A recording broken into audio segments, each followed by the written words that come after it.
ഒരു വെറൈറ്റി മധുരക്കിഴങ്ങ് റൈസ് ഉണ്ടാക്കിയാലോ? ചീൻചട്ടി ചൂടാകുമ്പോൾ 4 ടേബിൾ സ്പൂൺ മല്ലി ചേർത്ത് കൊടുത്തിട്ട് നമുക്കിതൊന്ന് മൂത്ത് മണം വാറി വരുമ്പോൾ നമുക്കിതിലേക്ക് 1/4 മുറി തേങ്ങ തിരുമിയതാണ് ചേർത്ത് കൊടുക്കേണ്ടത്. എന്നിട്ട് ചെറുതായിട്ടൊന്ന് ചൂടാക്കിയാൽ മതി തേങ്ങ. എന്നിട്ട് നമുക്ക് ഓഫ് ചെയ്തിട്ട് മിക്സിയുടെ ചെറിയ ജാറിലിട്ട് തരുതരിപ്പായിട്ടൊന്ന് പൊടിക്കാം.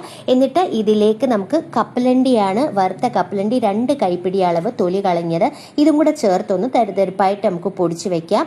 ചീൻചട്ടി ചൂടാക്കിയിട്ട് അതിലേക്ക് 1 ടേബിൾ സ്പൂൺ എണ്ണ ഒഴിച്ചു കൊടുത്ത് 2 ടേബിൾ സ്പൂൺ ഉഴുന്ന്, 1 ടീസ്പൂൺ കടുക്, കറിവേപ്പില ഇത്രയും ഇട്ട് കൊടുത്ത് മൂത്ത് പൊട്ടുമ്പോൾ നമുക്ക് വല്യുള്ളി അരിഞ്ഞത് 2 ചേർത്ത് കൊടുക്കണം.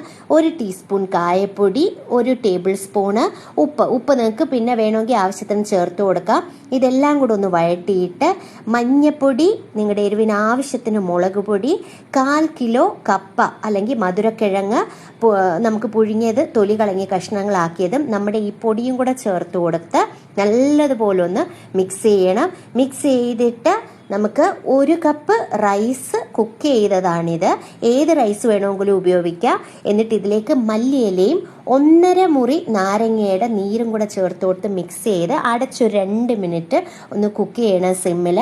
അപ്പം മധുരവും എരിവും പുളിയും ഒക്കെയുള്ള ഒരു മധുരക്കിഴങ്ങ് റൈസ് റെഡിയാണ്.